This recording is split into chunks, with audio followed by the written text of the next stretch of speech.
ሰላም ውድና የተከበራችሁ የቻናሌ ቤተሰቦች በያላችሁበት ሰላማችሁ ብዝት ይበልልኝ። ዛሬ በአዲስ ቪዲዮ መጥቻለሁ።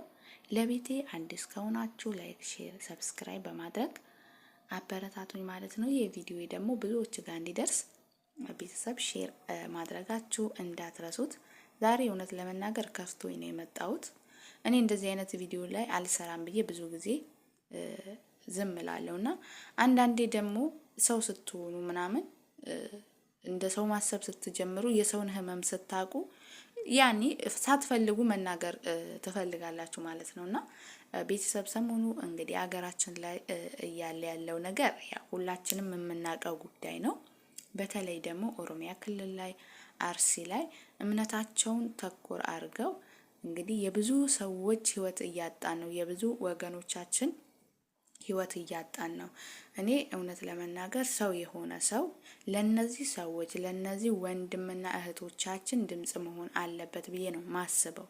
ምክንያቱም እነዚህ ምንም የማያውቁ ሚስኪን ናቸው። ይሄ ደግሞ የተደጋገመ ሁሌም ነው የሚደጋገመው። ስንት አመት ሙሉ ሰው በማንነቱ ወይም ደግሞ እምነቱን እንትን አድርገው የሰውን ህይወት ያሳጣሉና አባት ያለ ልጅ ልጅ ደግሞ ያለ አባት እያደረጉ ነው ማለት ነውና እውነት እኔ ይሄ ሳምንት በጣም ነው ያስጠላኝ። ሚዲያውላ መግባት በጣም ነው ያስጠላኝና ለምን እነዛን ሰዎች ሳያቸው ያሉበት ሁኔታ ልጆቹን ሳያቸው እና ህመማቸው ምን ያክል ከባድ እንደሆነ እግዚአብሔርን እንደዚህ መረዳት ትችላላችሁና በቃ ሲጀመር መግባት ሁላ አልፈልግም፣ መናገርም አልፈልግም ነበር። ተናግረን ምንም ያመጣነው ለውጥ እስከሌለ ድረስ ማለት ነው።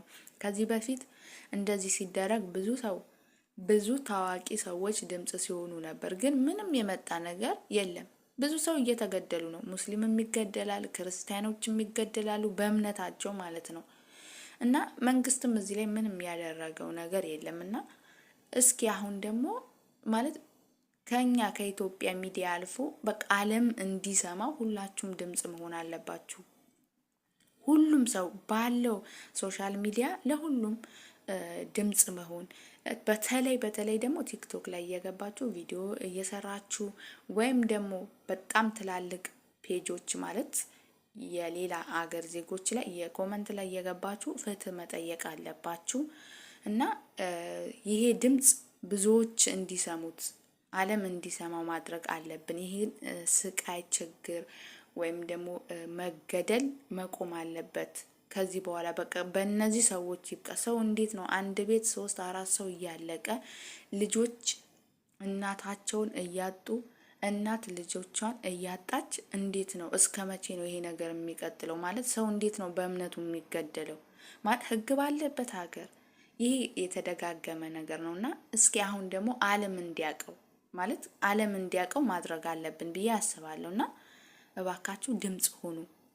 እኔ ከነሱ ሞት በላይ ከገዳዮቹ ማለት በላይ በጣም የሚዘገንነኝ በቃ ያንዳንድ ሰው ሐሳብ ነውና እነዚህ ሰዎች እንደዚህ እየተገደሉ እንደዚህ እየሆኑ የእግዚአብሔር መልስ ሰጠ ብላችሁ በጣም ትላልቅ ሚዲያ ላይ ቆማችሁ የምታወሩ ሰዎች እግዚአብሔርን ያለ መፍራታችሁ ምን አይነት ጥላቻ እንዳላችሁ ያሳያልና እንደምታውቁት በቀደም በጋሻው ሲናገር ነበር። እኔ ስሙን መጥራት በራሱ አልፈልግም፣ ምክንያቱም እሱ እውቅና እንድንሰጠው አይነት ነገር ነው የሚፈልገውና ብዙ ጊዜ የሚናገረው በቃ የሚያረገው ጥላቻ እኔ እንዴት ልበላችሁ?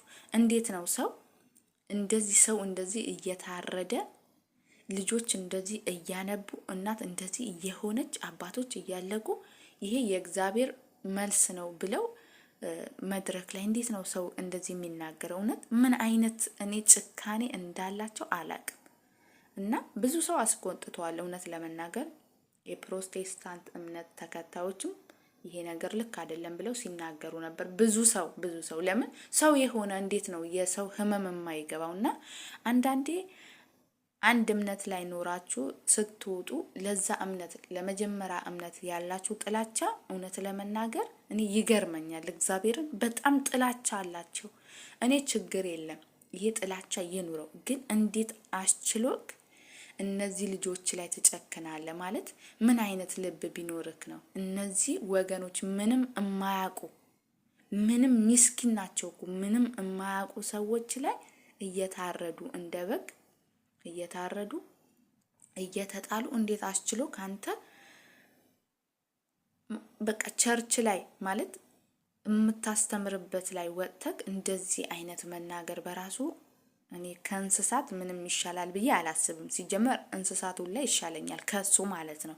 እና እንዴት ነው ሰው እንደዚህ የሚያደርገው ብዬ ሳስብ ከነሱ ማለት እኔ ከገዳዮቹ በላይ የሱ መናገር በጣም እንትን በቃ ልቤ እንትን ይለኛልና አንዳንድ ሰው ኧረ ፈጣሪን ፍሩ ማለት እውነት አንተ የእግዚአብሔርን ቃል የምታስተምር ከሆነ እግዚአብሔርን የምትፈራ ከሆነ በሰው ሞት መደሰት ጥሩ ነው ብዬ አላስብም። የትኛውም እምነት አይፈቅድም። ሲጀመር እግዚአብሔር መልስ መስጠት ካለበት ራሱ ይሰጣል። ቢሰጥ አንተ እንደዚህ አይነት ላይ ደረትክ ነፍተክ ሚዲያ ላይ ብዙ ሰው የሚያየው ብዙ ሰው ባለበት እንደዚህ መናገርክ በጣም ያሳፍራልና እንደዚህ አይነት ሰዎች እኔ ምንም አልላቸውም። ለእንደዚህ ምላሽ መስጠት የለብንም። ግን አንዳንዴ ሰው እንዴት ነው የሚያስበው ብላችሁ ማለት የሱ ተከታዮች አሉ። እሱ ግን እሱን ብቻ እሱ ኦሬዲ ተመርዟል። ግን ሌሎችን ሰው እንደዚህ ይመርዛል። ለሌሎች ሰው ጥላቻ እንዲኖረው ያደርጋልና አንዳንዴ እኛ ከምናየው ነገር ነው ከምንሰማው ነገር ነው የምንማረው ሰዎች ስንባል እኔ ብቻ ምን እንደምላችሁ አላቅምና ቤተሰብ ብቻ ፍትህ ጠይቁ ለነዚህ ወገኖቻችን ሁላችሁም በምትችሉት በቃ ባላችሁ ሶሻል ሚዲያ ፍትህ መጠየቅ አለብን። ከዚህ በኋላ እንደዚህ አይነት ግድያ የትም እምነት ላይ መኖር የለበትም ብዬ አስባለሁ። እነዛ ወገኖች የኛ ቤተሰቦች ቢሆኑስ ብለን ማሰብ አለብንና እኔ ሳያቸው በተለይ ልጆቹ ሳያቸው እንዴት አንጀቴን ስስፍ እንደሚልና አላቅምና ብቻ ሀገራችን እግዚአብሔር ሰላም ያድርግልን። ለእንደዚህ አይነት ሰዎችም ልቦና ይስጥልን ነው የምንለውና ዛሬ አንተ በእነዚህ ሰዎች ላይ እንደዚህ ተሳልቀ ተደስተ ሊሆን ይችላልና እግዚአብሔር ደግሞ አንድ ቀን መልሱ ይሰጣል ብዬ አስባለሁ። ብቻ ለእናንተ ምንም ክፉ ለአንተ ምንም ክፉ እኛ አንመኝም። ግን ተጸጽተ ደግሞ የእውነት ይቅርታ እንደምትጠይቅ አምናለሁ። ምክንያቱም ብዙ ሰው ነው እውነት ለመናገር ንግግሩ በራሱ የሆነ በቃ ማለት እኔ እንዴት እንደሆነ አላውቅም። እንዴት ከሰው የማይጠበቅ ንግግር እኮ ነው የተናገረውና እኔ በኢየሱስ ስም በጣም ይገርመኛል። አንዳንድ ሰዎች ዝም ብለው አስተማሪ ነን ይላሉ እንጂ የሚያስተምሩት ነገር የሆነ ሴጣናዊ አይነት ነገር ነውና ልቦና ይስጣችሁ። ቤተሰብ የዛሬ ቪዲዮ ይሄንን ይመስላል። ብዙዎች ጋር እንዲደርስ ሼር ማድረጋችሁ እንዳትረሱት። ሰላማችሁ ብዝት ይበልልኝ። ሰላም ለሀገራችን።